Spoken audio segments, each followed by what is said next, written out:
This goes back 2015, I think, probably. That's Tim Tates, VVMF's Director of Outreach. Tim oversees several of our programs, including The Wall That Heals. We're in Marco Island, Florida, and I had a much older gentleman come up to me and ask if I could help find a name. He gave me the name, and I typed it into my phone and took a look at it, and we started walking towards the wall. And as I always do, I asked them how he knew this young man's name. And he said, "Oh, well, he's my son." And we got right up to the wall, and I showed him his son's name, and he broke down in tears. His daughter kind of patted him on the shoulder and tried to comfort him. And then I said, if you'd like, we have some photos of him. He explained a little bit about the wall of faces. I said, "Would you like to see them?" And he said, "Oh my gosh, I'd love to see them. I've never seen a photo of him." And I was struck by that thought. And I showed him the photos, and his daughter quickly took care of the conversation because he broke down in tears and started sobbing in a way that makes everyone around sob. And she said, "Daddy, he looks just like you. I can't believe that." He had never known that he had this son, that he was somewhere here and had fathered this child. And the mother had reached out to him a couple of months before we were there and had told him, by the way, we had a son. And he wanted, of course, to meet his son, and she informed him that he had been killed and his name was on the wall. And he happened to, shortly after learning that news, see that we were coming to Marco Island with the wall. Little did he know that he'd ever get to see a picture of him, because for whatever reason, the mother didn't have any photographs or didn't provide them to him, so he had never seen a picture of him. And, he went home, obviously a changed man for a lot of reasons. There are 58,281 names on the Vietnam Veterans Memorial Wall. In 2001, we set out to find at least one good photograph for each of those names. Why? Because, as you just heard, putting a face with the name can make a colossal difference. Completing the Wall of Faces took more than 2 decades of sustained effort by thousands of volunteers around the world. In this episode, you'll hear the story of 2 of them, a Vietnam veteran and his steel magnolia of a wife. Steve and Annie Delp are just 2 among thousands of people who have made moments like the one on Marco Island possible, but their story sheds some light on why this project was so important to so many people. Stick around.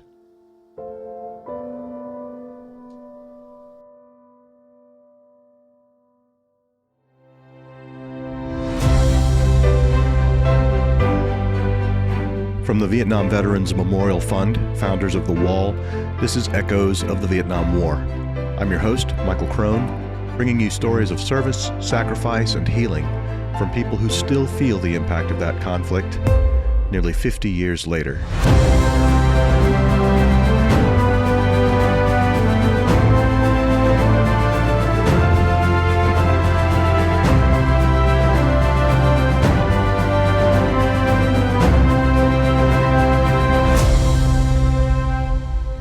This is episode 39. Every picture tells a story. Well, we came from a family that were Pennsylvania Dutch. Steve Delp and his brother grew up in Williamsport, Pennsylvania, and while they didn't come from a military background, both boys ended up joining the military. Steve's path took him through Dickinson College in Carlisle, Pennsylvania. The only reason I started off in the military was at Dickinson as a freshman. I was told that I would get 0 credit for joining the gym, or 2 credits, 2 hours credit for being in the ROTC, which is what got me started. Steve graduated in June of 1963 with a degree in political science and economics. He also received his commission, and in September of that year, he went to Fort Belvoir to train as an engineer. After that, he was stationed at Fort Hood, where he thought he would probably complete his 2-year commitment as a reserve officer on active duty. But Uncle Sam dangled a new carrot, which actually turned out to be a pineapple. As I was getting close to finishing my 2-year commitment to the military, we were interviewed, all of the young lieutenants in the 16th Engineers, were interviewed by a military intelligence team who were looking for engineers to do targeting on North Vietnam from an engineer standpoint, what made sense. And we all sort of looked at each other as if, gee, I don't know anything about this. And they said, oh, by the way, your assignment would be at Fort Shafter, Hawaii. Oh, that makes a difference. So a group of us, joined up, and then off we went to Fort Hood. So yes, I was still an engineer, but learning about intelligence, which got me very interested. In Hawaii, Steve learned to surf while his interest in military intelligence continued to grow. He was promoted to captain, and after a couple of years at Fort Shafter, he received orders for Vietnam. As I was being ordered to go to Vietnam, I had put in paperwork to go for a regular Army commission in intelligence. And off it went, and off I went to Vietnam. It was in January of '68. That's a hell of a time to arrive in Vietnam, January of '68. Yes, and particularly when I got there, I was told that the reason I was sent to the 4th Division was that they needed a bridge company commander, and they knew that I had been with the bridge company at Fort Hood, and that was about 2.5 to 3 weeks before TEP. Got one bridge in and out outside of Kontum. We were told to move out and get back in a hurry. And that was because they had suspected something was going to happen, which turned out, of course, to be TEP. The clip that follows comes from an oral history interview that Steve gave for the Veterans History Project at the Library of Congress American Folklife Center. About 7 o'clock that night, in came a bunch of helicopters, and they kicked out coffee and ammunition and ammunition and ammunition. I said, something's going on here. Nothing happened. And we made into Kontum the next day, and then down to Pleiku the next day. I immediately told the guys, go ahead and, unload your stuff, get yourself ready to go get some good food in you. And I went down to 4th Division headquarters, where a buddy of mine was in the G2 shop. And I said, Bob, what the hell's going on? Well, why did we get what we got? He said, I can't tell you, but something's happening. You probably ought to be prepared to get your weapons and forget the bridge for a while. And we switched from engineer to infantry and went into Pleiku City on the 31st. We were engineers that quit being engineers and picked up rifles and machine guns and mortars and went into Pleiku and fought as infantry, but we were still engineers. After about a week and a half of fighting, Steve and his unit went back to engineering. But building bridges in the middle of a war isn't the safest of jobs, as Steve describes in his oral history interview. got ambushed a couple of times on the road. Oh. So we ended up doing some shooting there. We were bringing a bulldozer back from Ben Hitt Special Forces Camp to Dak To. I left Echo Company and moved to Alpha Company, which was the straight leg engineers up at Dak To. And that would have been in March of 68. We were bringing a bulldozer back from Ben Hitt to Dak To base, and we got ambushed. And fortunately, we had some cavalry guys with us, and we were able to get all the engineers off of our vehicles and move the vehicles that were movable out of the area, and they gave us cover. And I jumped into an armored personnel carrier and turned around, and there was the guy on the bulldozer, and he was fighting. He wasn't going to give it up. And so we ran out and helped him fight off the people who were there and told him, get your butt over here. You know, the bulldozer can wait. Don't worry about it. And sure enough, a minute or two later, a guy threw a satchel charge onto it and blew the vehicle up, the bulldozer. What do you remember most vividly about the time you spent in Vietnam? Well, of course, Tet.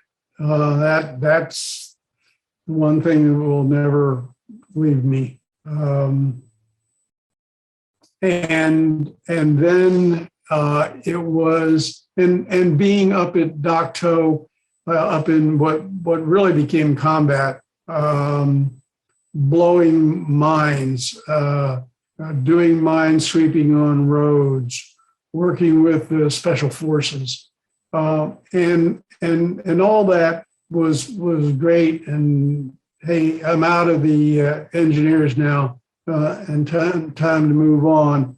And that next 6 months at division headquarters, sitting in an operations center and watching the commanding general and his assistants certainly became, wow, I see how things happen around major operations. Like so many of the men and women who served in Vietnam, Steve came home to a welcome that was less than warm. Landed at an Air Force base up in Washington State and came down to San Francisco to fly back to the East Coast. And it was late at night, waiting for an early morning flight. We were just sitting there, I think probably having a beer, and a fight broke out. And I got involved in trying to break up the fight, and I was spit on in my face by a young girl who I pushed out of the way and went back and sat down, and I was really upset.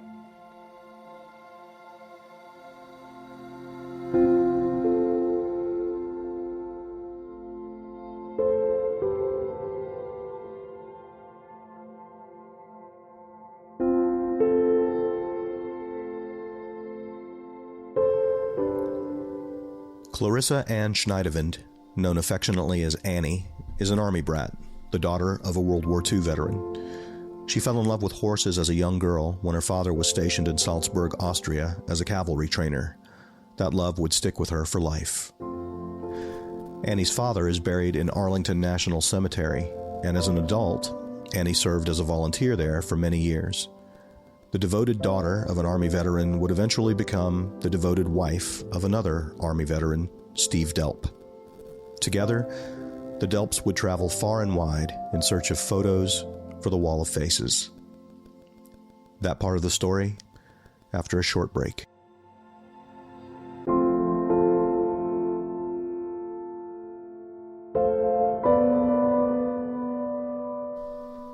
Stick around.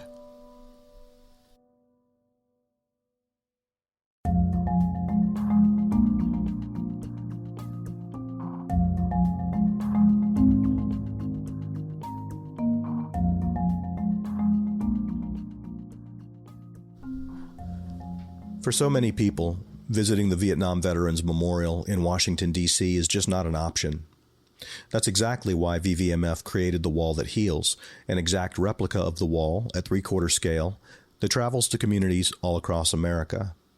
The Wall That Heals and the mobile education center that travels with it will be in Anahuac, Texas, October 27 through 30, San Antonio, Texas, November 3 through 6, and Cabot, Arizona, November 10 through 13. And that concludes this year's tour.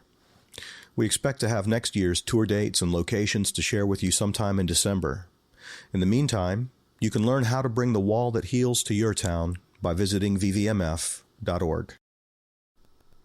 For 40 years, VVMF has led the way to help heal our nation, remember those who gave all, and honor all who served.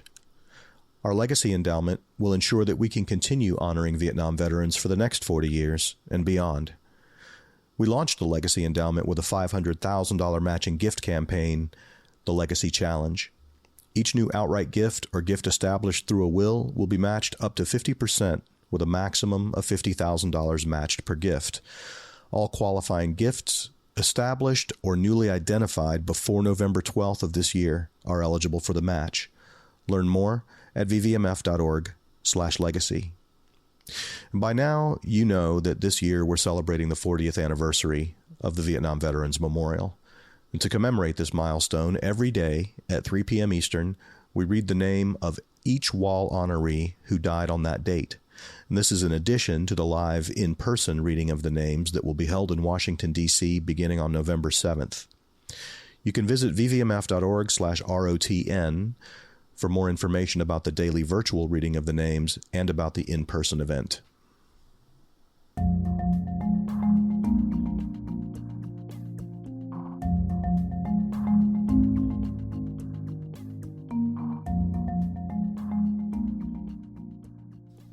Steve Delp came home from Vietnam and went on to complete a 26-year career in Army intelligence. By the time he retired in 1989 at the rank of colonel, he had served at the State Department as a Korea specialist, bouncing back and forth between D.C. and the embassy in Seoul. When the Vietnam Veterans Memorial was dedicated in 1982, Steve was in Korea. He wouldn't see the wall for a few years, but that didn't keep him from forming an opinion about it. It was black. It was down. It didn't talk about the rest of us. It was just the ones who were killed. And I was trying to figure it out, what I thought about it. My next assignment out of Seoul was to State Department, but I was a runner, and I would come out the front door of the State Department, down the hill, and what was the first thing that I would come up on? The wall. And it didn't take long for me to change my mind as to what the wall was and what it was all about as I witnessed lots of people going to the wall with their hands up on names, crying, being supported by other guys, other gals or wives and so forth. And it didn't take long for me to say, you were wrong. This is a really good thing that they've got here. My view anymore that the wall is such a wonderful place, and it kicked me in the butt for me to finally switch around and fall in love with it, which I should have done to begin with.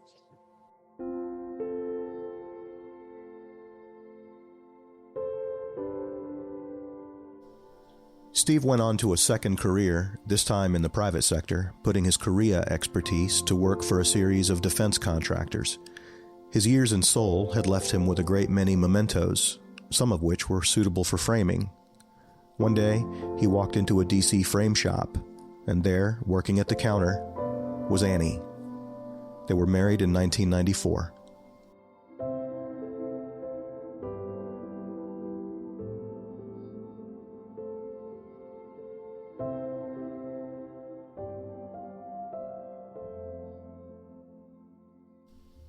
After Steve retired the second time, he and Annie operated a horse rescue farm in Culpeper, Virginia. Their other shared passion was staying involved with the various veterans organizations they both supported, one of which was the Vietnam Veterans Memorial Fund. By 2012, the couple had become energetic volunteers for the Wall of Faces project. Here's CEO Jim Knotts. They would go to military unit reunions and set up a booth there, encouraging people to provide photos of those that we were missing. They would do this on the weekends. They would drive 6 states away. They were just truly committed to this project to be able to put a face to every name. Director of Outreach, Tim Tates. We had a number of teammates of mine who would go out and do events, and I would go out and do events as well. Sometimes I'd get to go with each of them. The great thing about Steve and Annie was one part her Southern hospitality and another part their identification with the generation. Steve could walk into a room and have a different sense of validation because he would not only be a Vietnam veteran like that, but he brought things with him that tied that to home. So, for example, he brought in a Vietnam footlocker, and that was what he used to carry materials around in. He brought in a pair of jungle boots that he used to gather business cards and such. And those things in and of themselves would beget stories and attention in ways that, sitting in a suit in a conference room with a bunch of other exhibitors wouldn't gather. So the validity that Steve brought to it, along with his passion that he had. Certainly for her as a military spouse, she was very aware of the losses and how important it is for those families to be able to deal with those losses. And this was a way that she could help with that. He brought Annie, and Annie fell in love with all the boys that they met. Annie got to see that validation of what they were doing, and it became Annie's mission. Reasonable people can disagree about who was Batman and who was Robin on this mission, but no one can argue about their results. Over the course of several years, the couple made a significant contribution toward completing the Wall of Faces. Well, it clearly was in the thousands.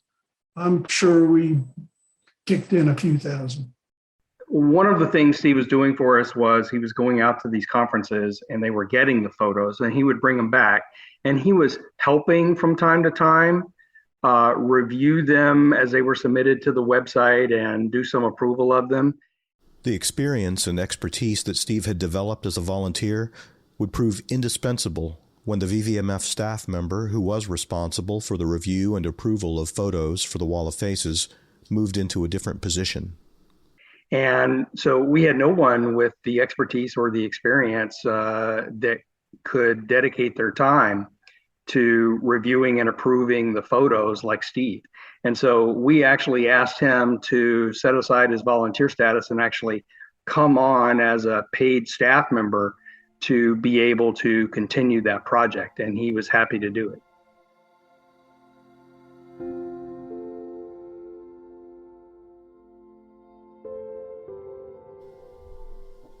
Earlier this year, VVMF announced mission accomplished. We had at least one photograph for every name on the wall.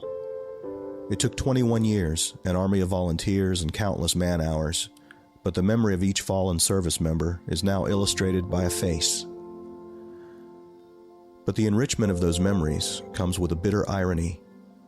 Annie Delp was stricken by dementia and has lived for the past 2 years in a memory care facility. It isn't clear whether she really knows that the goal she worked toward for 10 years is finally done. But if she could react to the news, Steve knows what she would say. If she had the ability, she would say, we kicked in and we helped. And I think that would have been about it. I did take the sheet, the mission accomplished that we got, and made a copy of it and took it into her. And as I go in to see her every day or so, it's there. It's taken care of. She hasn't gotten rid of it, that's for sure.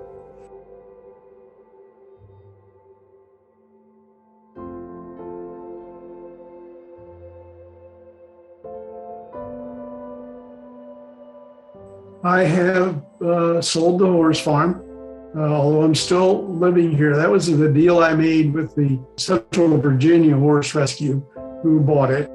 I will be able to live here on the farm for the rest of my life. If we can get Annie out, she'll come in here too. But it is working with the Wall of Faces almost on a daily basis, but then going in to see Miss Annie on a day-to-day basis. And I'm still about 18 miles from town, so it takes me a while.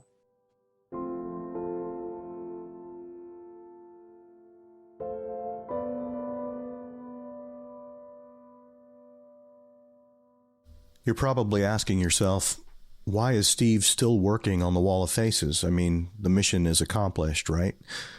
Well, for Steve, simply completing the mission isn't good enough.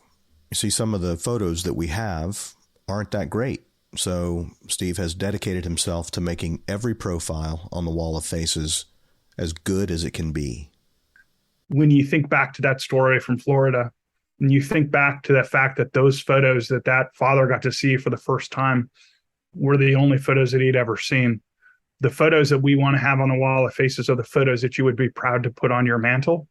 And half of the photos that are on the Wall of Faces don't reach that level quite yet.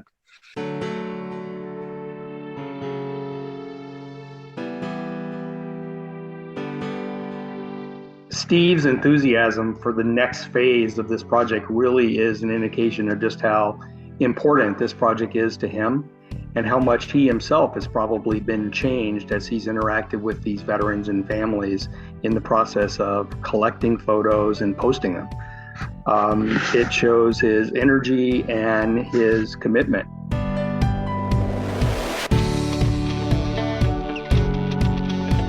That energy and that commitment are shared by the many, many volunteers who have helped and continue to help with the Wall of Faces project. If you'd like to join them, go to vvmf.org/wall-of-faces and have a look around. Search for names you know. If you have a photo better than the ones we have on file, submit it. And most importantly, tell a friend or two who might be in a position to help.